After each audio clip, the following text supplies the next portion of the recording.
Hi, this is Justin Colletti of SonicScoop. Thanks for joining me for this week's episode of the SonicScoop podcast. And we are going to be diving this week into a really interesting topic: audio engineer salaries. How much are people in the audio field earning? Where are these jobs? Maybe a little bit of how can you get one? And there's some really interesting data here. I do a report on this every single year, and I just finished this 5,000 word behemoth of a report. For those of you who don't have the time or the inclination or the interest to read and want me to go through some of the key takeaways here, that's what this podcast is going to be all about. And there's some interesting stuff going on in the audio field. Not only will we look at what average salaries look like across a variety of states and regions in the US in particular, we'll also look at what fields these jobs are in, what the average salaries are like depending on the sector that you're working in, and a whole lot more. Now, one quick note I have to give up front is the word salary is almost a little funny in the context of audio engineering because this is a field that is dominated, absolutely dominated by freelance and independent contractor work. People working for themselves, working as independent contractors with artists, with studios, with clients, with production houses, whether you're in motion picture or games or live sound or music, that tends to be the norm. In fact, according to the numbers that I have here, something like a 10-to-1 ratio exists in the audio world between freelance work and regular W-2 employee kind of work here in the US. And I'm sure it's similar to that in other countries around the world. But that said, there's still plenty of decent data out there that can give us a sense for the averages, what low salaries look like, what high salaries look like, where the most jobs are, where the best salaries are, that kind of thing. All right, we're going to dive into it. Before we do, got to give a big shout out and thanks to our sponsors, without whom this podcast would not be happening. Big sponsor for this week, iZotope. Thank you so much, guys. It's their first month sponsoring the podcast. But I've been an iZotope user for a long, long time. I use iZotope's Ozone on almost every master I do in at least some capacity, even if I'm on a big analog mastering chain. Whenever I need noise reduction done, I'm constantly using iZotope's RX. Really great stuff. And they make a whole bunch of next-gen tools like Neutron, this crazy comprehensive mix suite where you can kind of go in and have it suggest EQ curves for you based on other elements that are going on in the mix. Really interesting next-gen stuff if you want to check out Neutron, or things like Nectar, their vocal sweetening suite. A lot of great stuff from iZotope. Vocal sweetening suite. Check that out. All right, next big sponsor up for the day is going to be Gear Club. If you want a podcast that is not about all of this audio economic stuff and is really going to be focused on music production with two really fun, really excellent producer engineers, you got to check out the Gear Club podcast. Check them out at gear-club.net. That is gear-club.net. John Agnello and Stu Lerman, some major producer engineers who've worked with artists like Aerosmith and St. Vincent and Sharon Van Etten, who've done work on the Boardwalk Empire soundtrack. Really great guys, really fun, entertaining podcast. Or just type in Gear Club wherever you're getting this or any of your other podcasts. Last, certainly not least, is Soundtoys. Soundtoys, sponsoring from the beginning, one of my favorite makers of plugins. Check them out at soundtoys.com. You can try out anything they make for free. Really creative, really interesting effects. With that sponsor section out of the way for today, let us dive right into this topic and let's just get into it and start looking at some numbers. So one big question is, how many audio engineers are there out there working in the field today? And the numbers are interesting. There are two sets of data that the U.S. federal government puts out every year. The Bureau of Labor Statistics puts out this report called the OES, and that's an Occupational Employment Survey, I believe. Let me look up the exact acronym. Occupational Employment Statistics, the OES data that comes out, is answered by businesses in the field that are hiring engineers as well as anybody else.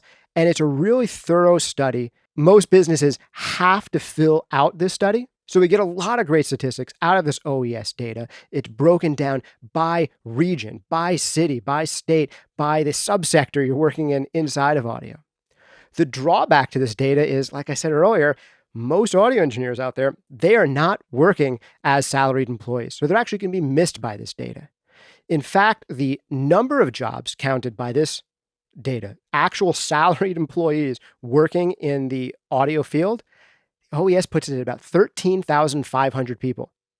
in all of America, right? The entire country, you got about 150 million working adults in the United States. That's about 2/3 of the adult population actually has a job in the United States. So it's about 150 million people in the United States working. 13,500 of them have a salaried employee job in the audio sector. So that's something like, I hope I'm doing my math right, 1 in 10,000 people, right, has a salary job in the audio sector.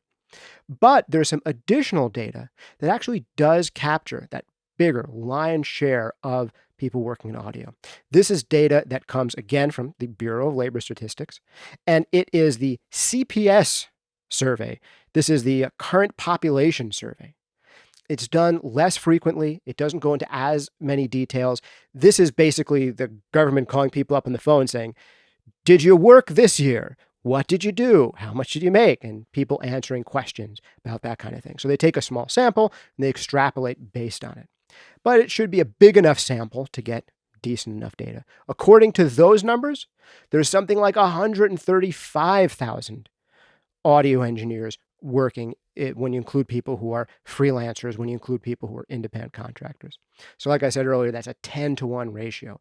The vast majority of people working in this field, not on salary, they're doing independent contractor and freelance work. So when you look at it by those numbers, something like, 135,000 out of a working population of about 150 million, that's something like 1 in 1,000 people working are doing it in the audio field in the United States. And I guess that number is not too far off. I mean, when you were in high school, say you went to high school with 1,000 people in it, how many people were maybe in that whole high school interested in working potentially in audio when they were older? Was it maybe 5 out of 1,000? Maybe 10? I don't know. I'm just making up these numbers. We'll look at real numbers most of the time, but I'm making up these numbers. So it's not that crazy to think that maybe something like 1 in 1,000 of the working population out there could be working in the pro audio field. So next big question, how much are these people working, these audio engineers?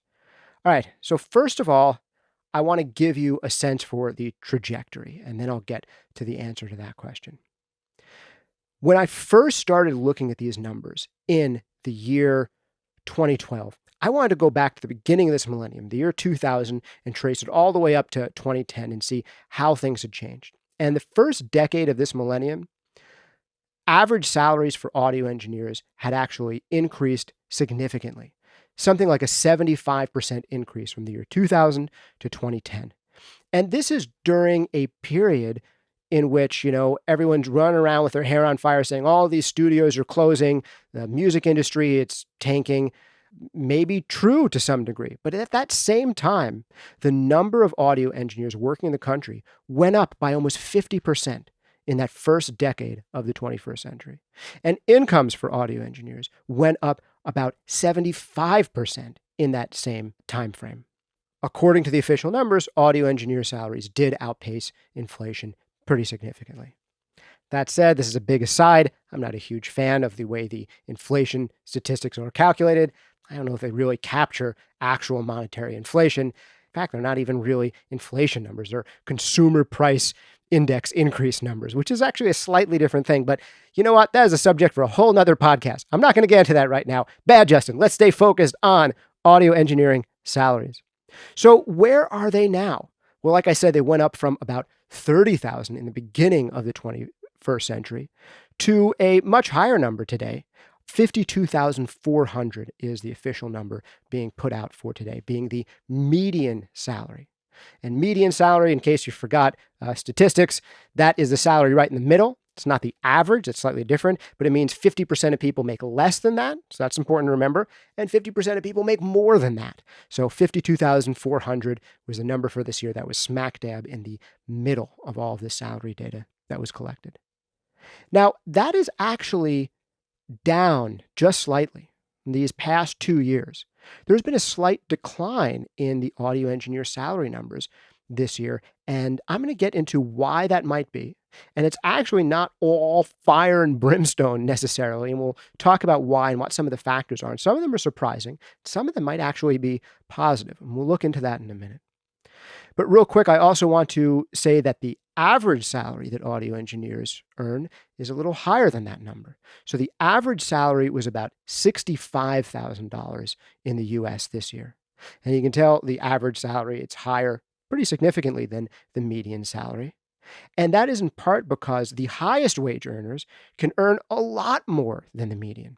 So if you just look at the top 10% of people with careers in audio, the top 10% was making about $117,000 a year. And if you look at the bottom 10%, they were earning about $26,000 a year. Now, interestingly, this year, the incomes for people at the top had actually dropped by about 6% from last year. It was about $125,000 when I did these numbers last year. It's down to about $117,000 now. But income earners at the bottom end, that bottom 10%, their salaries stayed flat. And this makes a little bit of sense. There's more movement at the top end. People who earn more than the median, they can earn a lot more. Potentially, your income could be infinite, right? Whatever you earn today, you could potentially earn $1 more than that. But when it comes to the bottom numbers, man, there's only so little that people will accept before they say, not worth my time. I'm going to go into some other field, or I'm going to learn some other skills or do something. So those bottom numbers, people tend to stack at a lowest acceptable salary. So now we got to ask that question of, well, what gives? Why are audio engineer salaries down slightly this year? We're down about 6% overall on the median and down about 6% in the top end. And there's a few good reasons for why this might be the case. I go into these in some detail in the article. I want to give you a quick overview of these major trends right now. So number one, some of this decline may be a statistical artifact due to higher paid employees leaving their salaried positions for independent contractor work in order to maintain some tax advantages under the new U.S. tax rules.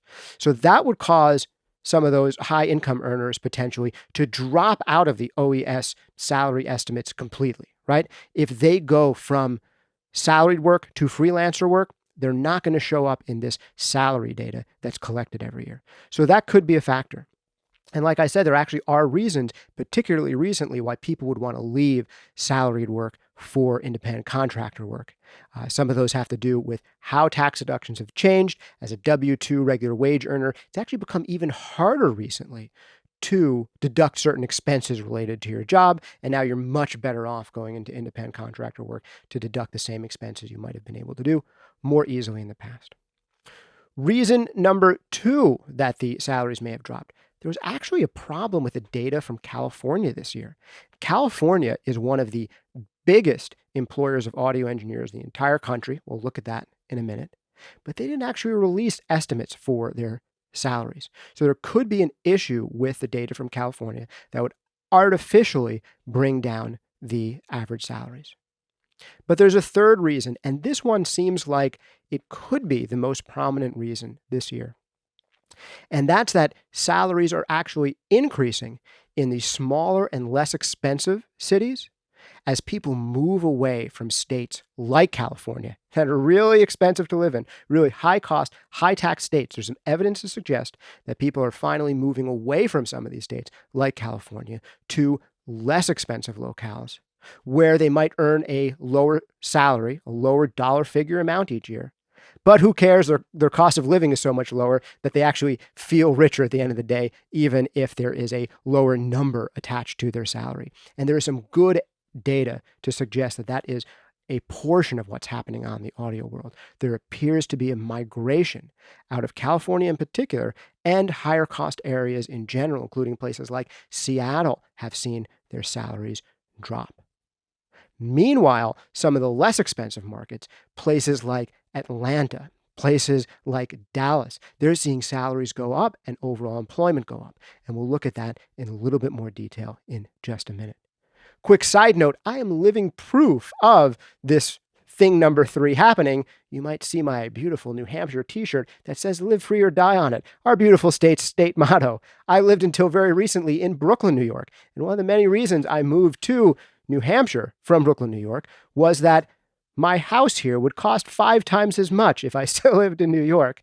And it would be much harder to do things like start a family. So people like me, the oldest of the millennials, are definitely moving not just in the audio industry, but if you look at the data across the entire economy, people are absolutely moving from the biggest and most expensive markets to smaller and somewhat less expensive markets. And I have plenty of links showing the data on that nationally. And one of the hardest hit lately has been California. They've seen some of the most significant outmigration from the state.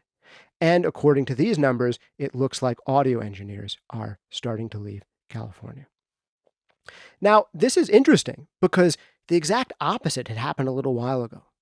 When I first started running these numbers back in 2012, it turned out, and I followed this for a couple of years, it turned out that between something like 2011 and 2014, there was a migration to California, in particular from New York. So back around that time frame, 2010, 2011, the ratio between audio engineers in New York and audio engineers in California was a 1-to-1 ratio.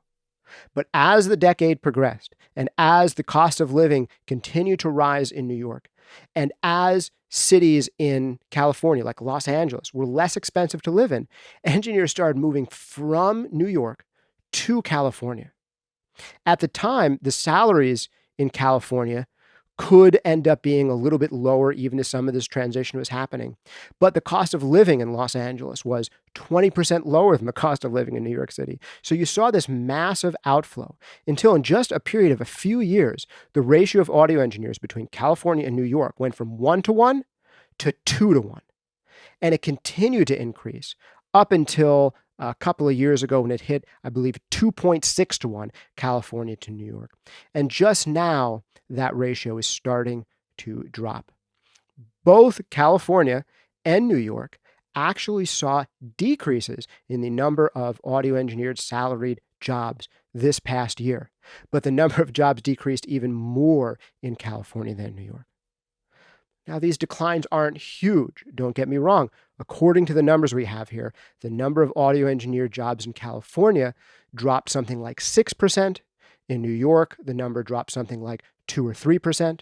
But in particular locales, like, for instance, Los Angeles, the drop could be even more significant. Something like a 10% drop occurred in Los Angeles as far as the sheer number of audio jobs.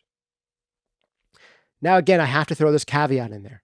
Some of these changes, the decline in salaries overall and the decline in job numbers in these areas, could be to a degree from people leaving salaried employment to go into freelancer work. We can't discount that. We can't rule that out.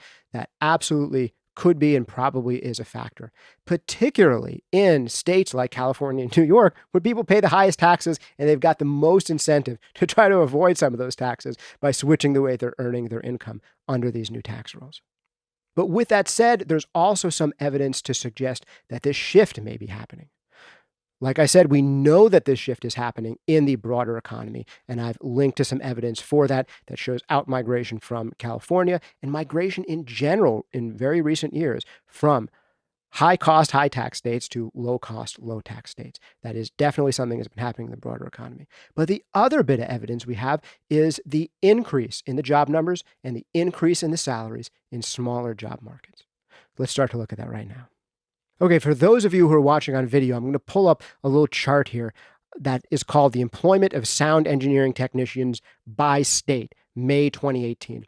And the reason it says May 2018, just so you know, is that the BLS is always releasing numbers with a 1-year lag. So basically, they started collecting the survey in May of last year, and they usually release it around May of the following year after they've parsed through all that data. So the data isn't as current as it could be. This is stuff that's happened within, past year. It's not stuff that happened just yesterday. So that's why it's going to say May 2018 on this chart. But these are the most recent numbers that were just released this spring. So here you can see that the states with the highest employment levels are California, followed by New York. And there's a ratio of about 2.5 audio engineers in salary jobs in California for every 1 in New York. After that is Florida, Texas, and Georgia. And you can see that those numbers are lower, but they're actually up significantly from the prior year. So I did the numbers here. All 3 of those states, Florida, Texas, and Georgia, the next 3 states for salaried employees, are now home to about 4% to 7% of all of the salaried jobs each.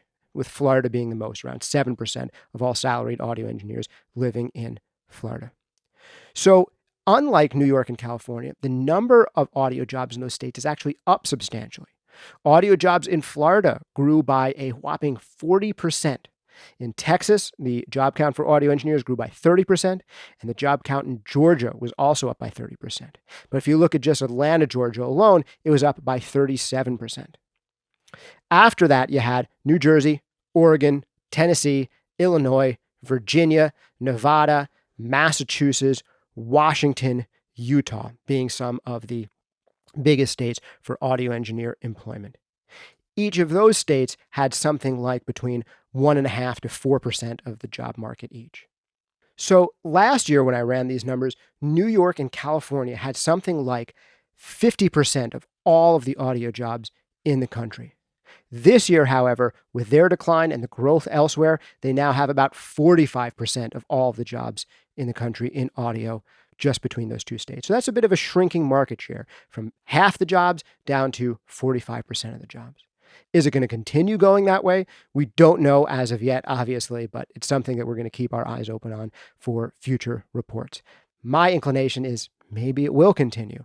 It seems to me, looking at the cycles through life, that every 30 years or so, every generation, people start moving out of the big cities and into smaller ones. I mean, it happened in my parents' generation. If you're around my age or maybe younger or older, it happened probably in your parents' generation too. There's this out-migration from the big cities, and then later there's an in-migration into them. And this seems to happen maybe 30-year-ish cycle. It's definitely happened in New York, my home state, before. I mean, New York City, it's like once in a generation, it inhales people in, and once in a generation, it seems to exhale them right back out. And my guess is that that's the direction that things are going in. The broad national data does show, again, this starting of a migration out to smaller and less expensive areas after a long period of people moving into some of the biggest and most expensive areas. All right, we can also get even more granular and look at cities. So looking at individual cities, Atlanta, Portland, Washington, D.C., Nashville, Las Vegas, Dallas, Salt Lake City, and Chicago all made it into the top 10 for the number of audio engineering jobs. Let's bring up that chart right here. You can see that Los Angeles, again, number 1, followed by the New York area, followed by Atlanta, Portland, Washington, Nashville, Las Vegas, Dallas, Salt Lake City, and Chicago. That's not the only way we can look at these numbers, though. We can also look at these numbers by the percentage of people in a city working in the audio field. So that's interesting. They call this the location quotient. What proportion of people are working in audio? And surprising, Medford, Oregon, with almost 100 jobs for audio engineers or people in the audio field, ended up being in the number 1 spot. Things like that happen sometimes. The number 2 slot was Los Angeles. After that, Salt Lake City. After that, Nashville. Obviously a smaller number of jobs than Los Angeles, but still very high in the proportion of people working in the audio field. After that, Portland, Oregon, Las Vegas, New Orleans, New York, Atlanta, Austin. Those are some of those cities where a surprisingly high proportion of the people living there are working in audio, regardless of their population size. Another fun thing to look at is the salaries and earnings by city and by state, and then we'll look at the average salary and earnings by particular subsectors, whether people were working in music or movies or games and so on. So the top paying areas, New York was number 1 this year. Now, quick side note here, that could be because of a problem with the data from California. California as a state, and Los Angeles in particular, did not release estimates for the average salaries this year. It's the first time we've seen that happen out of California. Only one California city do we have their average salary estimates for broken out, and that's San Diego. San Diego saw 6% declines. We don't know if there were similar declines in Los Angeles. There might have been. There was a 10% loss of audio salaried jobs in Los Angeles, so there could be a salary decrease going along with that. We don't know.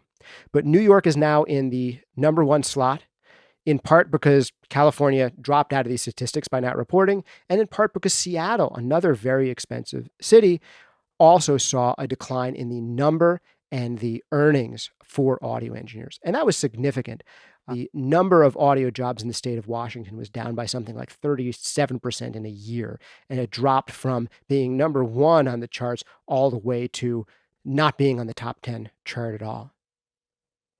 Now, this could be audio engineers working in the software sector in Seattle, perhaps, and there's just not as many being hired now, or maybe they're moving to different locales, or maybe they're moving to freelance work. But New York now saw the highest salary for audio engineers, followed by, very unlikely, Detroit, which had not been up in that area for quite some time, and with a very small number of audio engineers in Detroit, and a very small proportion in Detroit. But there are some working there who are making good money. Houston, Texas after that, followed by Dallas, Texas, followed by the Durham, Chapel Hill area in North Carolina with a pretty small number of jobs, followed by the Buffalo area of New York, again, very small number of jobs, followed by San Diego, which again had dropped by about 6% from last year, followed by Chicago with a higher number of audio engineers, followed by Atlanta. So you had New York at the top at about 79,000, almost 80,000 being the average salary. And then the bottom of the top 10 was Atlanta with an average salary of about 60,000. However, the cost of living is a lot less expensive in Atlanta than in New York City. Let's do a quick comparison. I'm going to pull up a cost of living calculator right now in real time and type this in. And here it is, bestplaces.net. They have a pretty good cost of living calculator here. Their estimate is that if you're earning about $80,000 in New York, you'd only have to earn about $45,000 in Atlanta to have the same quality of life. Let me repeat that. If you were earning $80,000 in New York, which happens to be around the median salary for audio engineers in New York, you'd only have to earn $45,000 in Atlanta, Georgia to have the same purchasing power and the same, basic financial quality of life.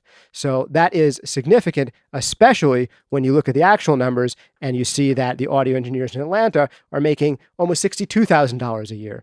So even though the audio engineers in Atlanta could be making significantly less on paper than the audio engineers in New York, they could probably have a lot more money left at the end of each month, number one. And number two, I bet you they have a lot more room to stretch out in their apartments than do people in New York. Trust me, I know. All right, moving onwards. The next fun bit to look at is salaries by state. So let's look at the top paying salaries by state.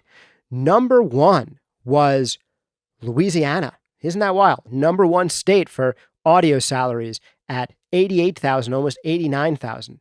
It's interesting, New Orleans did not come up in our top 10 cities, but again, like California, New Orleans did not properly report its average salary estimates this year, so it wasn't in that top 10 chart. Maybe New Orleans would be up in the top 10.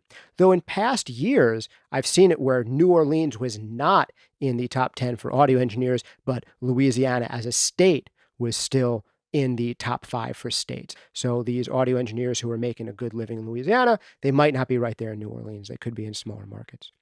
Connecticut, with a fairly small number of audio engineers, also had higher salaries, number 2 at about 87,000. Then you have New York, which was the second biggest place for salaried audio engineer jobs. That was about 82,000 for the state. So you see the New York State incomes are actually slightly higher this year than the New York City income. So people who are living in New York State but not right in New York City, slightly higher incomes for them, probably slightly lower taxes too, so maybe they're doing better on that front as well. After that, we had a fairly small number of audio engineers in the District of Columbia at 79,000, followed by the state of Washington. Even though Seattle had dropped out of our top 10, the state of Washington still made it into the top 5 with salaries of around 77,000. Okay, we've gone through quite a few numbers so far. Just going to go through a few more. And this last set of numbers we're going to look at is how much people are earning by sector, and also where the jobs are by sector. One of the first things people ask about is, what about audio engineers working in music? That's like number one question, right? How much are they earning? What are those jobs like? For some reason, music, it captivates the soul, captivates the spirit, captivates the mind, captivates the ear. People want to know about it. So we don't actually have numbers that are specifically for music, that are labeled music. However, we do have a set of numbers that is labeled sound recording industries. And that's a pretty close proxy because there's a separate category for people who are working in motion picture and video. There's a separate category for people who are working in broadcast, TV, and radio. There's a separate category for people who are working in computing and software design. There's a separate category for people who are working in the manufacturing of audio gear. So this field, sound recording industries, that category is a fairly good proxy for people who are working probably mostly in music, but maybe also other things as well, like audiobooks and the like. This was actually the second largest category right after the motion picture and video industries. People in that field earned less than some of the other big areas, with annual mean wage, that's an average wage of about $56,000, compared to the average salary of $63,000 for the sector as a whole. The biggest single employer was the motion picture and video industries, with average salaries of around $80,000. So we do see significantly higher salaries in the motion picture and video industry than in the sound recording industries. Radio and television broadcasting was the third highest employer of audio engineers after motion picture and video and sound recording industries. Radio and television broadcasting, however, have been experiencing job declines. They saw a decline of almost 10% in the number of jobs in this past year's data. But at that same time, their salaries actually went up slightly to about $63,000, $64,000 being the average in radio and TV broadcast. Now, why is that the job numbers actually dropped significantly, but the salaries went up? Well, plausible explanation for that is the people who are leaving those fields and dropping out of those fields are the youngest, newest, greenest workers. And the people who have been working in that field for a long time, who have the most experience and who've built up the most personal capital in that environment, they are continuing on in the jobs that they've been doing for a long time. And this has the effect of skewing the salaries upward. If you have a lot of new green audio engineers either not going into the field or dropping out of the field, and that leaves the old-timer, grizzled veterans who earn higher salaries, well, that could explain why you could have dropping employment while you have increasing salaries. Another reason is it could be just not as sexy as it used to be, so fewer people are going into it, so they have to raise salaries slightly to try to attract some people back into it. That's another plausible explanation there.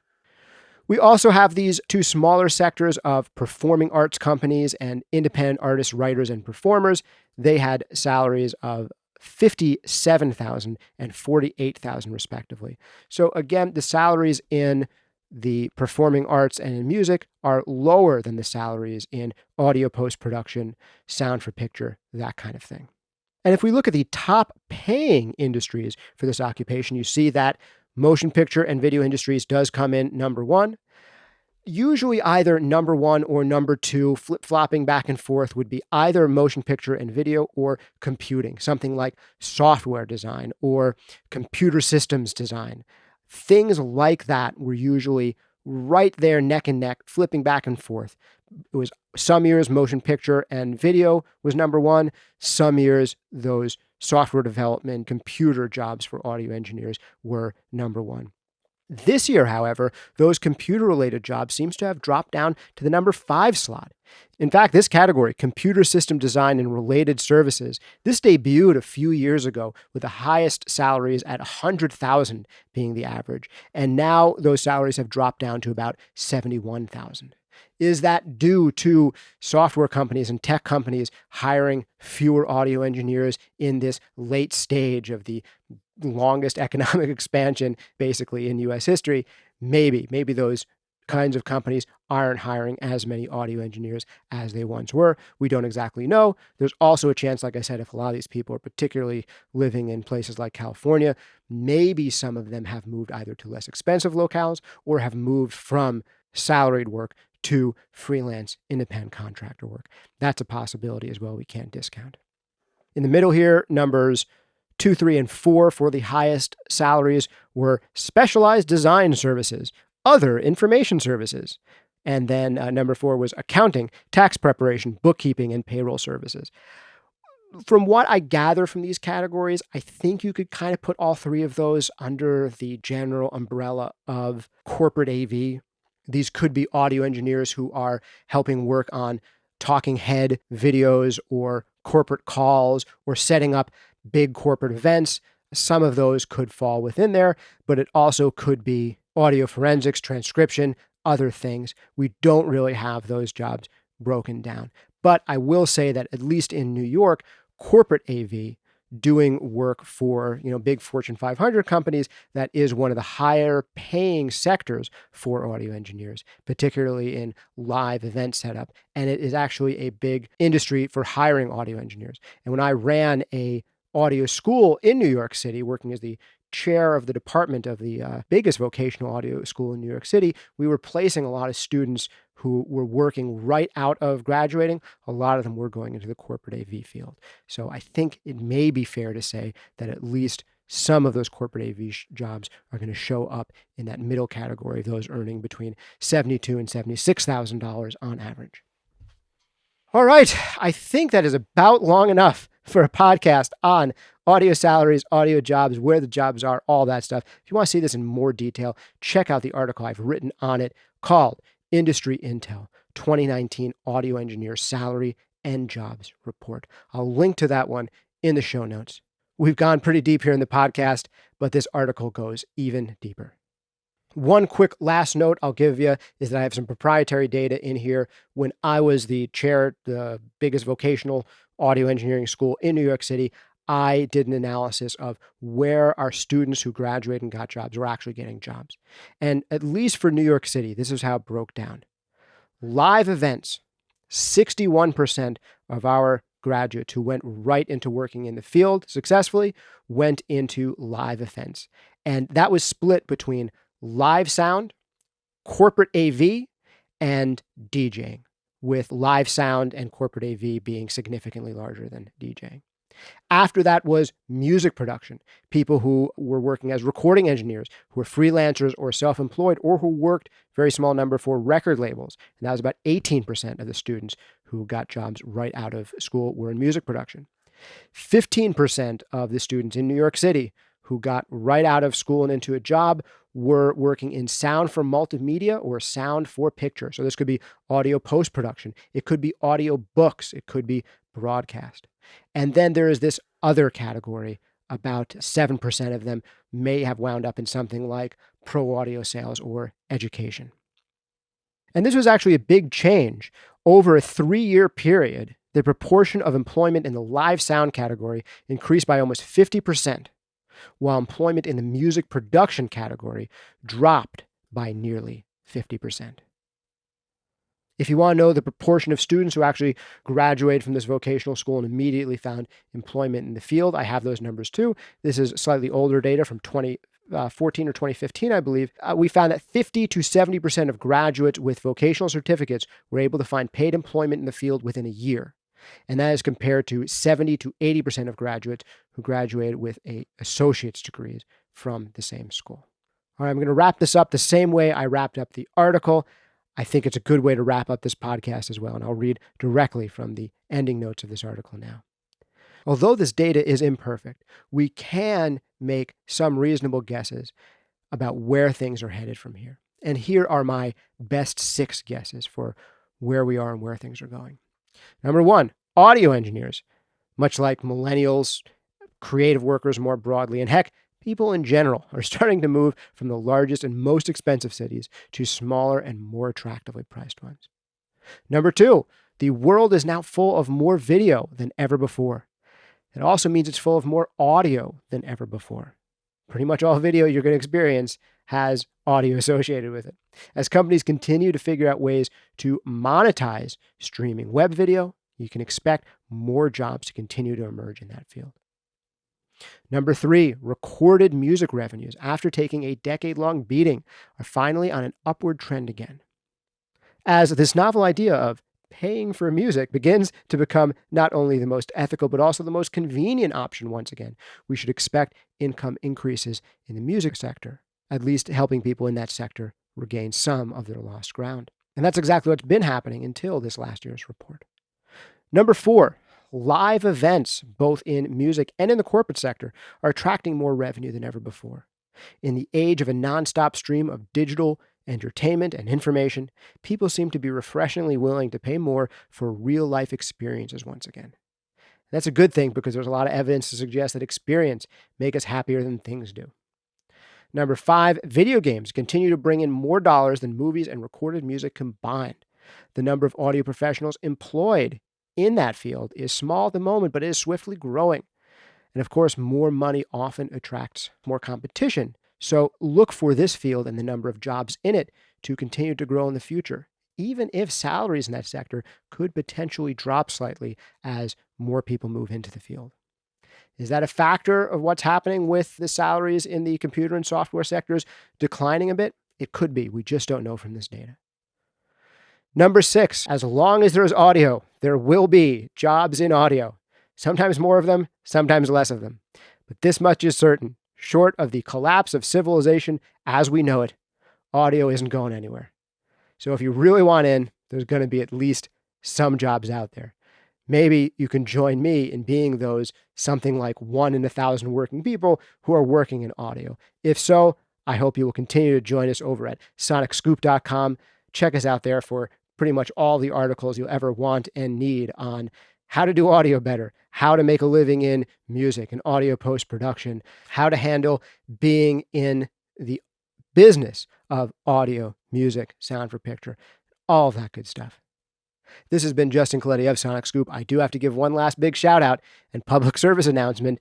So big thanks to our sponsors. Once again, iZotope, thanks for being a part of the podcast this month. You make great stuff. I really like your stuff. If you haven't tried iZotope stuff and don't realize that you would probably like iZotope stuff too, you should try them out. Go to iZotope.com. Try anything they make for free. I highly recommend it. Also, I'd highly recommend the same with SoundToys. Check them out, soundtoys.com. Making great plugins. You can try them out for free there. Last, certainly not least, another great podcast if you want to wash the taste of audio, economics, and business out of your mouth, and you just want some talk about gear, making records, fun stuff with guys who know what the heck they're talking about, check them out at gear-club.net. That is gear-club.net, or just type Gear Club into your computer. You're going to find them. It's John Agnello. It's Stu Lerman. Great guys. They know what they're doing. They are fun to listen to. Please check out that podcast. Also, if you've been enjoying this podcast, if you found this useful, if this podcast is helping you make better audio and make more money doing it, which I think it might, consider being a sponsor yourself of this podcast by signing up at our Patreon page. We've just launched it. We've got some people already there supporting the podcast. Your support of the podcast not only helps it keep going with all but a 90-second or so shout out to sponsors at the beginning and end, it also gets you cool, great perks. You can make back the money that you put in to your sponsorship of this podcast at our Patreon page really, really quickly by getting a huge discount on any of our courses. So that's a fun perk of becoming a supporter of the podcast. You can also get my ebook, Mixing Advice from Your Mastering Engineer, as part of your supporting the podcast. Last, certainly not least, we are looking to start up some live web streaming Q&As. You can either submit a question in advance and I will answer in a special members-only Q&A, or if you're available for the live stream, you can interact with me and our other guests in person in real time. There'll also be a special members-only Q&A section with some of our biggest and best guests, guys like Michael Brower, who we had on last week. We're going to have Manny Marroquin on the podcast very shortly, one of the biggest guys working audio today. So many great mixers, audio engineers, and music and audio business professionals coming on this podcast. You can interact with me and them much more directly by becoming a supporter of this podcast. Check us out at patreon.com/SonicScoop or SonicScoop.com/Patreon. Last but not least, thank you for hanging out with me. Go visit us at SonicScoop.com. Sign up for the newsletter there. Remember to like and subscribe if you're on YouTube or Facebook. And you know what? If you're on iTunes or anything like that, please rate and review. It does help more people experience the majesty that is this podcast, this awesome podcast episode that you just finished. Thank you again for hanging out with me. This has been Justin Colletti of SonicScoop. See you next time.